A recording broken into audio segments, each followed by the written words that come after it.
Na segunda temporada de American Horror Story, nós temos a apresentação de um casal interracial. Aquele tipo de situação é muito comum na nossa sociedade, em que atos de racismo afetam um casal específico. E se eu te contar que não só aquela parte da história de Keith e Alma eram de verdade, a parte da abdução também foi baseada em fatos reais. I know you're out here, Billy. Start playing games.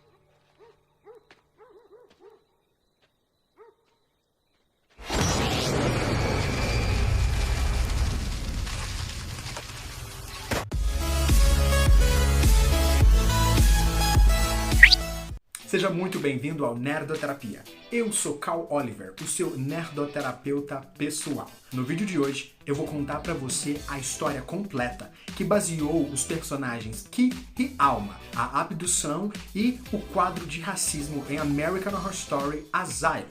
Se você ainda não é inscrito no canal, lembra de clicar aqui embaixo, nós temos vídeos novos todos os dias. No vídeo de amanhã, um conto de terror muito especial. Eu vou contar pra você a história em que foi baseado Coraline.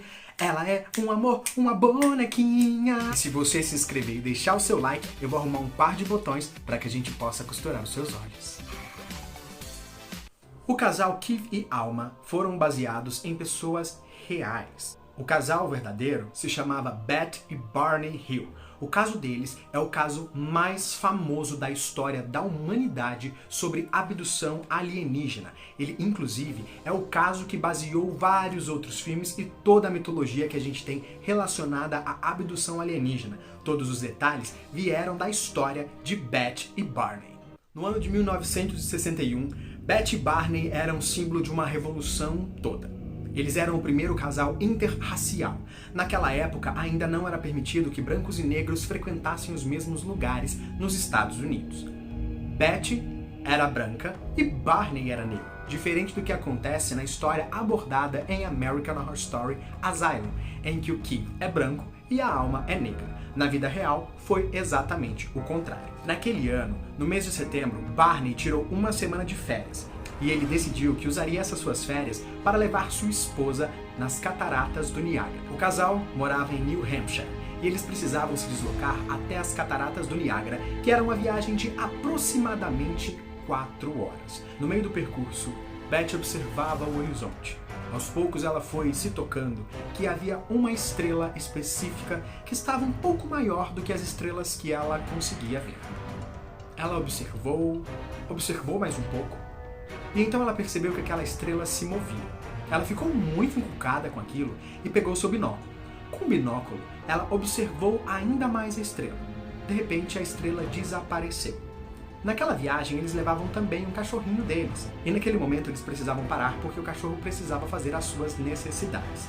Eles encostaram no acostamento, desceram, e quando Beth pegou o binóculo, ela percebeu que a estrela não estava mais à vista.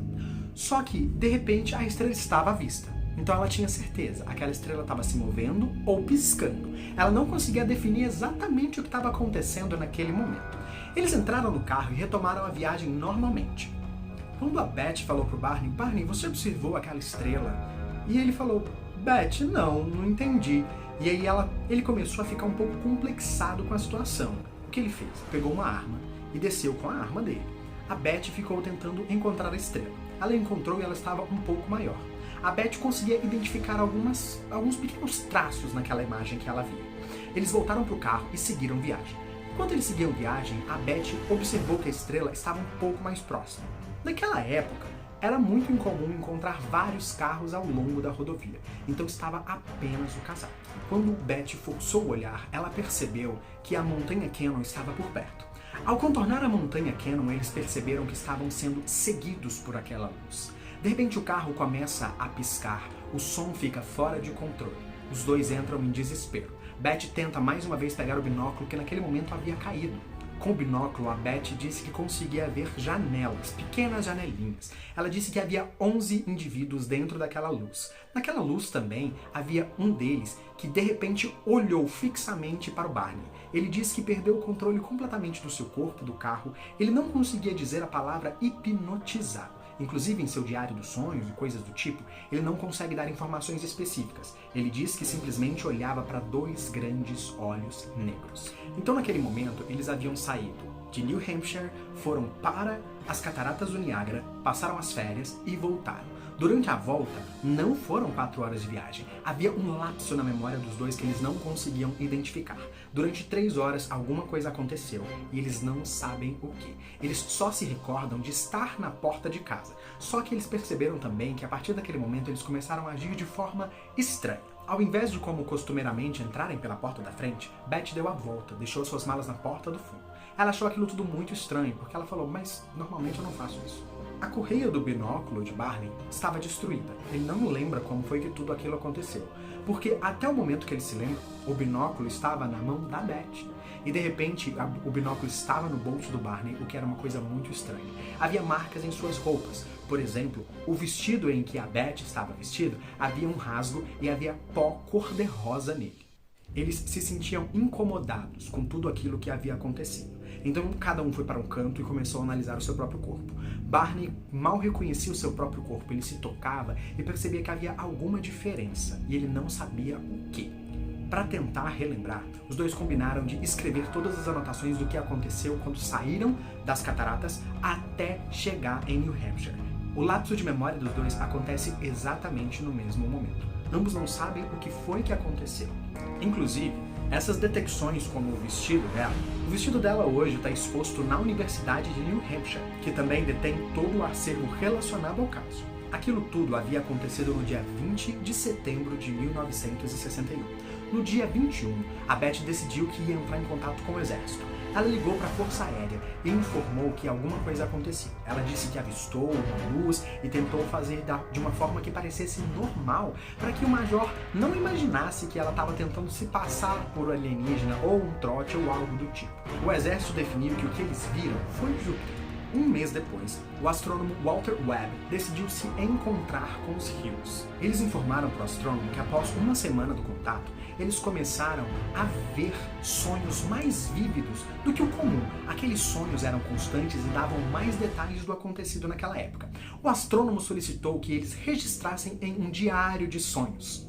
Nos sonhos relatados, ambos lembram que em determinado momento do percurso, eles eram separados, colocados em mesas e analisados. Se você prestar bem atenção, esses elementos estão espalhados em várias obras sobre alienígenas e extraterrestres. Então, se a gente pega contatos imediatos de 3º grau, ou mesmo Alien, a gente consegue identificar pequenas similaridades com esse caso, que foi o caso de maior repercussão mundial. Beth disse que havia o chefe dos indivíduos. O chefe daquele alienígena convidou um outro, então na verdade eram 12 deles. E o 12º era um examinador. Ele examinou ela de uma forma muito tranquila. E o que ela se lembra é que eles enfiaram uma agulha mais ou menos do tamanho desse lápis no umbigo dela. E ela sentiu uma dor aguda, muito forte. Ela lembra que um deles colocou a mão sobre a cabeça dela e aquele ato sanou a dor dela. Ela disse que naquele momento ela recebeu um livro nos sonhos dela. Gente, só pra compartilhar aqui com vocês, eu tô gravando essa caçamba às 3 da manhã, tá só eu e meu irmão aqui, eu estou me cagando. Durante o sonho dela, ela se recordou que viu no livro um mapa estelar. O mapa está inclusive em várias obras póstumas que foram feitas sobre o caso. Ela disse que os extraterrestres mostraram para ela um mapa. Aquele mapa traçava 2 tipos de rota. As rotas comerciais, que eles utilizavam com mais frequência, e as rotas que eles quase nunca utilizavam. Mas segura aí esse mapa, que a gente não vai entrar com tanto detalhe agora, porque eu tenho uma bomba para te contar ainda sobre isso que fica pior. No final dos sonhos, o chefe dos alienígenas disse que ela não poderia levar o livro, porque aquele livro poderia revelar coisas que eles não deveriam saber. Eles, no caso, nós, seres humanos. E ela disse, poxa, mas então ninguém vai acreditar em mim. Ele disse, não tem problema. Essa foi uma experiência única. Naquele momento, eles não conseguiram deixar a poeira baixar. A Beth queria saber de todas as formas o que foi que aconteceu. Então ela entrou em contato com o pessoal da igreja que ela conhecia e falou, pessoal, eu queria muito ser hipnotizada para descobrir o que aconteceu nesse lapso de tempo das 3 horas. As pessoas da igreja recomendaram um que era muito famoso no território de Boston. No dia 14 de dezembro de 1963, Benjamin Simon se encontram com o casal Hill e decide que vai começar o seu tratamento de hipnose a partir de janeiro do próximo ano. As sessões aconteceram entre o dia 4 de janeiro de 1964 e o dia 6 de junho de 1964 também. As sessões duraram 6 meses. Essas sessões eram feitas sempre isoladamente, para que um não influenciasse o outro. Agora eu vou contar para vocês um pouco dos relatos do Barney e os relatos da Beth. Barney, especificamente, ele disse que ficou com muito medo. O tempo todo ele ficou de olhos fechados. Ele disse também que ele ficou separado da sua esposa e que os alienígenas introduziram uma sonda anal e também coletaram material biológico da sua genitália. As sessões dele foram gravadas em fita. Naquela época ainda não havíamos fita cassete, mas a gente tinha pequenas fitas que eram para ser gravadas em áudio. Nas sessões era possível identificar que ele ficava muito revoltado e que ele focava as narrativas sempre no olhar das criaturas. Era visível que os olhos das criaturas chegavam até a parte lateral do rosto, que era diferente de feições humanas. A Beth narrava exatamente a mesma história que ela contava nos sonhos dela, exceto que os alienígenas, eles tinham aspectos diferentes nos sonhos dela e o que ela se recorda daquela memória extrasensorial. O médico dela pediu para que ela registrasse com um desenho o mapa das estrelas que ela via recorrentemente nos sonhos dela. Ela fez isso e entregou o mapa para ele. No fim de todas as sessões de hipnose, o médico definiu no laudo que eles não foram abduzidos por nenhum tipo de criatura. Eles têm um lapso de memória que eles não se recordam e eles vivenciaram algum trauma que não foi possível identificar. A narrativa do Barney era por conta da narrativa da Beth, que foi feita em sonho. Tudo que a Beth vivenciou foi um sonho, isso tudo na opinião do médico. Isso também não quer dizer que foi vida real, só que o inesperado também acontece. No dia 25 de outubro de 1965, o jornal Boston Traveler, na mão do jornalista John Luttrell, lança um artigo específico sobre o caso. O jornalista teve acesso à gravação de palestra que eles deram na igreja quando eles estavam procurando alguém para hipnotizar ele. Através disso, ele foi atrás do hipnotizador e pegou todo o material, ouviu todo o áudio e escreveu um artigo. O artigo chamava O Mistério do OVNI. Teriam eles raptado o casal? Aquela matéria fez o caso ter repercussão mundial. O que difere esse caso dos outros casos é simplesmente que esse teve uma repercussão mundial. Quando a mídia encontra o caso e começa a divulgar material, as pessoas começam a se interessar cada vez mais sobre o assunto. Em 1966, lançaram um livro chamado A Jornada Interrompida. Ele está disposto aqui em PDF para vocês na descrição, só que só tem a versão em inglês. A versão em português nunca existiu, porque é um livro muito antigo e não foi traduzido. Esse caso, ele originou o filme O Caso Hill, Contatos de Terceiro Grau, American Horror Story e várias outras obras, até Todo Mundo em Pânico 3. Para vocês terem ideia, os extraterrestres, a abdução, tudo daquela forma, foi principalmente pelo jeito que foi retratado naquela época e o sensacionalismo que a mídia deu. Um fato muito curioso é que o Barney morreu de AVC. Exatamente a mesma forma que a Sister Jude morre em American Horror Story Asylum.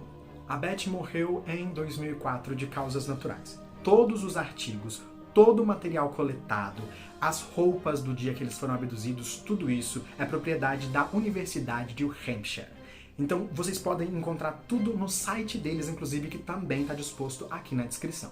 Entre New Hampshire e as cataratas existe um ponto onde eles afirmam exatamente onde foram abduzidos. Hoje, lá existe uma placa que conta a história do casal. Muito tempo depois, Marjorie Fish, uma astrônoma entusiasta, ela não era formada, ela pesquisava por prazer. Ela decidiu que pegaria aquele mapa daquela história e definiria aonde é que aquilo tudo aconteceu, se aquele mapa existia ou não. Em 1962, ela chegou à conclusão que era a galáxia Zeta Reticuli, número 2, que fica a 39 mil anos-luz aqui da Terra. É um sistema binário que contém 2 sóis. E isso quer dizer que o sistema ele tem um espaço maior de zona habitável onde pode haver vida. A parte mais bizarra é agora. Vocês acreditam que nunca na história da humanidade um astrônomo conseguiu contestar o que Marjorie disse? De fato, é um mapa das estrelas que tem o nosso Sol. Aquelas estrelas marcadas são os maiores sóis e elas traçavam exatamente a rota de comércio deles. Agora eu vou falar uma coisa muito séria com vocês. Essa é a primeira e a última vez que eu vou trazer um vídeo sobre casos reais de abdução. Eu não consigo explicar pra vocês porquê, mas até o pelo da minha sobrancelha tá arrepiado. Eu morro de medo real desses negócios. Não gosto desse assunto. Talvez um dia eu traga um mais leve, tipo o ET de Varginha, uma coisa mais zoada, mas que fique muito claro. Eu achava importante ter um material desse aqui no canal, porque ele dá brecha pra gente debater várias obras da cultura nerd, da cultura geek, porque a leitura que a gente faz de casos de extraterrestre hoje vem principalmente por conta deste caso, que ganhou uma repercussão muito grande, mas que fique muito claro, eu não vou trazer mais esse tipo de vídeo pra vocês, porque gente, eu tô aqui gravando esse troço, são 3 fucking horas da manhã. E aí vocês sabem, né, gente? Relacionado ao terror, aquela coisa dos espíritos, do Área Santíssima Trindade, até que eu fico mais de boa. Mas, em Contatos Imediatos de Terceiro Grau, eles mostram que os alienígenas vêm daquele mesmo lugar lá, e aí tem as corujas lá, aqueles trem todo, e eu não quero continuar falando nesse assunto, eu tô aqui sozinho com meu irmão. Eu tô com medo até do fundo infinito que tá atrás de mim. Então, fique muito claro, aproveita, desfruta, vê esse vídeo de novo, porque desse não vai ter mais. Amanhã a gente tem um vídeo sobre o mundo secreto de Coraline. O que eu vou fazer? Ao invés de trazer só o conto pra vocês, eu vou trazer um conto e logo em seguida o vídeo dando informações sobre o filme. Coraline é um filme que eu amo muito e eu sei a história real por trás de Coraline. É um conto muito antigo. Eu vou ficar muito feliz se vocês estiverem aqui comigo. Eu espero que vocês tenham gostado. Às quintas-feiras eu estou trazendo esses vídeos sobre os fatos reais de American Horror Story, que a gente já tá em Asylum. Se vocês não assistiram os anteriores, podem clicar aqui no card que vocês vão direto pra lá. Eu gostaria de agradecer também nesse vídeo a participação de todos vocês que têm contribuído, se inscrito. Tem vídeo já batendo 4.000 visualizações e esse é um canal novo, a gente acabou de nascer, a gente é um bebezinho aqui no YouTube. E aí eu gostaria de agradecer todo o feedback positivo, negativo, as observações. Isso tudo tá fazendo o nosso trabalho ficar muito, muito, muito melhor. Se você gostou desse vídeo, lembra-se então de compartilhar com a galera. Eu me caguei pra fazer o vídeo. Eu fiquei completamente borrado aqui fazendo esse vídeo, então eu espero do fundo do meu coração que vocês tenham gostado, porque esse é o primeiro e único vídeo sobre fatos reais de alienígena. Não pede pra eu fazer mais coisas assim. Eu sou Cal Oliver e este é o Nerdoterapia. Agora eu vou jogar até o dia amanhecer, porque eu vou ficar morrendo de medo. Até a próxima. Beijocas!